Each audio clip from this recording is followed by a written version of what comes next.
యోగము ఎన్ని యోగాలు చేస్తే ఎన్ని యోగాలు చేసిన వాళ్ళకి వచ్చిందో మీకు అదే వస్తుందన్నారు.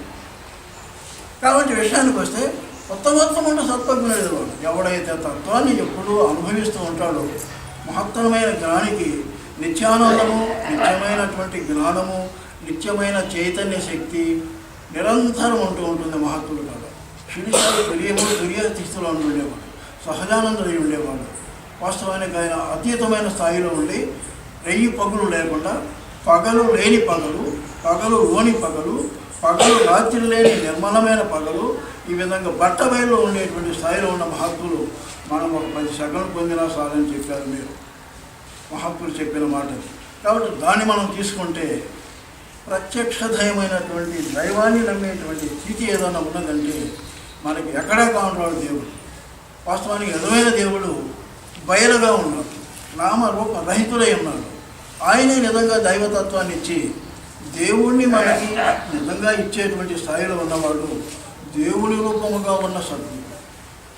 సద్గురు దేవుడు బ్రహ్మ విష్ణు మహేశ్వరులకి ఆది పురుషుడు లాంటివాడు. అలాంటి సద్గురుని మనం నమ్మితే జనన మరణ దుఃఖ సాగములు తీసేస్తాడు. మరి అలాంటి సద్గురు మనకి ఏమి నేర్పుతున్నాడు? నామరూపములను నటించు లోకం. అరే ఇదంతా కూడా పేరులతో కూడి రూపాలతో కూడి సృష్టి మొత్తము నడుస్తుంది. ఈ లోకంలో స్థూలంగా కానొస్తున్నాం, సూక్ష్మలోకంలో సూక్ష్మంగా కానొస్తున్నాం, కారణలోకంలో కారణంగా కానొస్తున్నాం, తేజో రూపంలోనో మరి మామూలుగా స్థూల రూపంలోనో ఏదో ఒక రూపంలో ఉంటున్నాం. ఈ లోకాలన్నీ నామరూపాలతో నడిచేవి. బ్రహ్మలోకంలో బ్రహ్మ వాళ్ళ యొక్క సముదాయం ఉంది, శివలోకంలో శివ సముదాయం ఉంది, స్వర్గలోకాల్లో దేవతా సముదాయం ఉంది. అన్నీ కూడా నామరూపాలతో ఉన్నవి. వాస్తవానికి ఈ నామరూపాలు ఎక్కడైనా కానీ సృష్టిలో మిథ్య లేని ఉన్నారు, ఉన్నాయి కానీ లేనివి. ఉండి లేని జగము, ఉన్నది ఆత్మే. లేని ఉన్నది ఆత్మ, లేని ఉన్నది అసలు లేకుండా ఉండి ఉన్నది ఆత్మ. అది కానరాదు, కానీ కానొస్తుంది పోతుంది, కానొస్తుంది పోతుందే. కానీ దీంతో కూడా సత్యమే. మనం మిథ్య అంటే ఈ జగత్తు లేదని ఎప్పుడు చెప్తాలో మహాత్ములు కూడా. జగత్తు ఉన్నది, జగత్తులో ఉన్నంత వరకు మనకు బాధే. జగత్తును దాటి ఆత్మలో ప్రవేశించిన తర్వాత జగత్తు కూడా మనమటి తోకలా పనిచేస్తుంది. అప్పుడు ఏమీ లేదు, అంతా దైవ స్వరూపంగానే కావస్తుంది. కాబట్టి జగత్తు సత్యమే. మనం సర్వాన్ని సత్యముగా చూసిన స్థాయికి వస్తే జ్ఞానం. జగత్తు లేదంటే వాస్తవానికి అది అజ్ఞానం. జగత్తు అజ్ఞానముగా కానొస్తున్న లేనిదై ఉండి అంతా జ్ఞానం అయిన తర్వాత ఆ జ్ఞాన పదార్థమే ఉన్నది జగత్తు. కాబట్టి విషయానికి వస్తే నామరూపంగా నటిస్తుంది ప్రపంచం అంతా. మనమంతా పేర్లతో ఉన్నాం. పేర్లు ఎల్లకాలం ఉండవు, ఎప్పుడు దాకా ఉంటాయి? మంచి పేరేమో కొన్ని 100 సంవత్సరాల దాకా ఉంటుంది, చెడు పేరు కూడా 100 సంవత్సరాలుగా ఉంటుంది. రావణాసుడు సచ్చాడు, కొన్ని యుగాలు చెడు పేరు ఉంది. రాముడు చచ్చిపోయాడు, కొన్ని యుగాలు మంచి పేరు ఉంది. మనం సత్యాము, 2వ తరంలోనే గుర్తుండదు. ఊళ్ళో ఉన్నాడంటే మీ తాతేవుడు అంటే ఎవరో తెలియదు మన సంగతి. విషయం ఏంటంటే ఎక్కడ మంచి చెడు ఉంటుందో రూపము పోయిన ఆయన నామం ఉంటుంది. వాస్తవానికి నామం ఉన్నంత వరకు, ప్రపంచంలో నామం ఉన్నంత వరకు ఎవడైనా ప్రపంచంలో ఉన్నట్టేనట. తర్వాత అది రూపరహితంగా అయ్యే స్థితికి వచ్చి పని చేస్తుంది, కానీ అది అందరి పనిలో పని అవుతుంది. కాబట్టి ప్రత్యేకత ఉండదు. ఈరోజు రాముడి పేరు ఉంది మనకి, ఖచ్చితంగా రాముడు మనల్ని పనిచేస్తున్నాడు. బుద్ధుడి పేరు ఉంది మన కాడ, సద్గురు 100కి 100 పనిచేస్తున్నాడు మనలో. కృష్ణుడు ఉన్నాడు, అనంతంగా పనిచేస్తున్నాడు వీళ్ళందరికన్నా. ఈ విధంగా తీసుకుంటే మహాత్ములంతా ఉన్నారు, మనకి పేరుతో ఉన్నారు. రూపము పైనది, రూపము పైన రూపంలోనే ఉన్నట్టు వాళ్ళు. ఎందుకంటే వాళ్ళు సూక్ష్మంలోనే ఉన్నారు, మళ్ళీ మన స్థూలానికైనా వస్తున్నారు, లేకపోతే అతీతమైన జ్ఞానాన్ని మనకు అందిస్తున్నారు. కాబట్టి నామరూపము నటించు లోకం. మనమంతా రూపరహితులైనటువంటి వాళ్ళ చేత రూపము కలిగిన వాళ్ళమై ఉండి రూపరాహిత్యానికి కావలసిన స్థితికి అస్థిభాతి ప్రేమలగును బయలు అన్నాడు. బుద్ధుడు బయలులో ఉన్నాడు ఈరోజు, యోగానంద బయలులో ఉన్నాడు ఈరోజు, క్రీస్తు బయలులో ఉన్నాడు, మహమ్మద్ బయలులో ఉన్నాడు. అస్థిభాతి ప్రేమైనటువంటి స్థితి అది.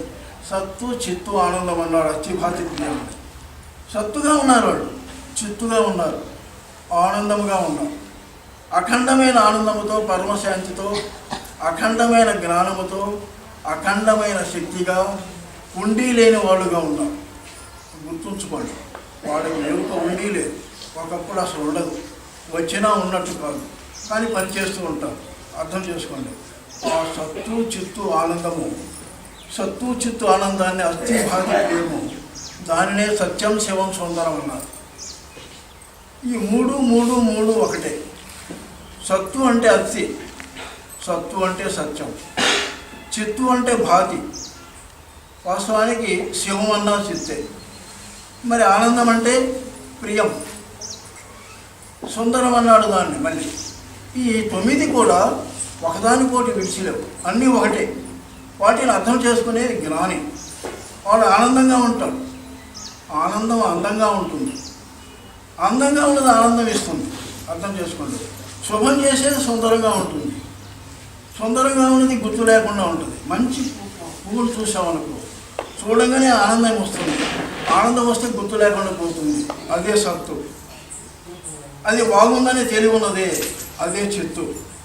అదే జ్ఞాన ప్రకాశమై ఉన్నది, అదే చిత్తు. ఆ విధంగా తీసుకుంటే మనం అస్థిభాతి ప్రియమైనటువంటి బయల స్వరూపంగా ఉన్నాం. మనం బయలులోనే ఉన్నాము, నిజం బయలులో వదిలిపెట్టలేము. కానీ మనసు చేత ప్రపంచంలో ఉన్నాం. అవి మనసు చేత ప్రపంచంలో ఉన్నది తీసేస్తే బయలయ్యే ఉంటాం మనం. కాబట్టి చూద్దామని బయటికి పోయాం. మనం నిర్మలమైన రాజసౌధంలో ఉన్నాం, పన్నీటితో ఉన్నటువంటి మనులతో పొదిగిన రాజసౌధంలో ఉన్నాం. ఏందో చూద్దామని బయటికి పోయాం, అంతా మురికితో కూడిన గుంటలు అన్నీ ఉన్నాయి. సెకండ్స్లో బయటికి లోపలికి వచ్చేసాం. ఆ స్థితిగా నేర్చుకోమంటున్నారు మహాత్ములు. కాబట్టి అస్థిభాతి ప్రియమైనటువంటి స్థాయిని మనం కట్టుకుంటే అది గురువు గారు ఇస్తారు. నేను ఆనందం అన్ని రకాలుగా ఉంది. సారా తాగినవాడు కూడా ఆనందం ఉంది, స్వర్గలోకం చూసిన వాడికి ఆనందం ఉంది, బ్రహ్మలోకం చూసిన వాడికి ఆనందం ఉంది. పడవటింట్లో పట్టపగలు చిన్నగా వస్తువులు కానొచ్చి కానట్టు ఉంటాయి. అక్కడ కూడా ఉన్నది. చీకటి పోయింది అంటే సూర్యప్రకాశం కొద్దిగా ఉంది, ఏదో కొద్ది కానొస్తుంది వస్తువు. అట్లనే మన యొక్క వస్తు సముదాయంలో ఈ విషయాల్లో మనకు ఆనందం కొద్దిగా ఉన్నది. నిజమైన ఆనందం లేదు, బటాబయలుగా లేదు. పుస్తకాలు చదువుతున్నాం ఈ యొక్క వెలుగులో. అలాంటి వెలుగులో ఆనందం అనేటువంటిది ఎక్కువ ఉంటుంది. మనమంతా కూడా అజ్ఞానమైనటువంటి చీకటిలో, ఉండి లేని చీకటిలో వాస్తవానికి మనం ఏడుస్తున్నాం. దాన్ని పోగొట్టుకోవాలి. నిజమైన స్థాయికి వస్తే సత్తు చిత్త ఆనందానికి రావాలి. సత్తు చిత్త ఆనందమే అస్థిభాతి ప్రేమ. ఆ 3 వచ్చినప్పుడు బయలైపోతాం. ఎవడైతే ఆనందంగా ఉంటాడో, ఎవడైతే జ్ఞానస్వరూపుడై ఉంటాడో, ఎవడైతే నిత్య ఉనికై ఉంటాడో వాడు గుర్తు లేకుండా అయిపోతాడు. జ్ఞానం ఉంటుంది అక్కడ, కానీ గుర్తుండదు. మొత్తంలో నిద్రపోయేటప్పుడు కూడా గుర్తు లేకుండా ఉంటాడు, మామూలుగా ఉన్నప్పుడు కూడా గుర్తు లేకుండా ఉంటాడు. అది మళ్ళీ అజ్ఞానం. జ్ఞానంతో ఉన్న బయలులో ఉన్నవాడు దైవస్వరూపం. వాడికి అన్నీ తెలుసు, సర్వజ్ఞుడై ఉంటాడు. సర్వజ్ఞుడు అంటే అర్థం ఏంటి? అన్నీ ఇప్పుడు ఏంది, ఎక్కడో ఇక్కడ గుత్తికొండ బెల్లం కాడ ఎవరో ఒకరు స్నానం చేస్తూ వాళ్ళంతా కూడా పరపాన లోపలికి మునిగి బయటకు వస్తున్నారు అనుకున్నాం అనుకోండి, అది జ్ఞానం కాదు, ఏది కాదు. కృష్ణ పరమాత్మకు అన్నీ తెలుసు అంటాం, ఆయనకు అన్నీ తెలుసు. ఆయన ఇప్పుడు ఏదో హిమాలయ పర్వతాల్లో ఒక పామును కప్ప గట్టబడుతుందని అనుకునేది ఆయనకు తెలియాలని ఎక్కడ లేదు. గుర్తుంచుకోండి. సర్వజ్ఞుడు అంటే విశ్వజ్ఞుడు అంటే ఆయన కావాల్సిన సృష్టి కార్యక్రమంలో ఆయన చేయాల్సిన పనికి తగ్గది వింటూ ఉంటాం, చూస్తూ ఉంటాం, పడుతూ ఉంటాం. ఆయనకు అన్నీ తెలుసు.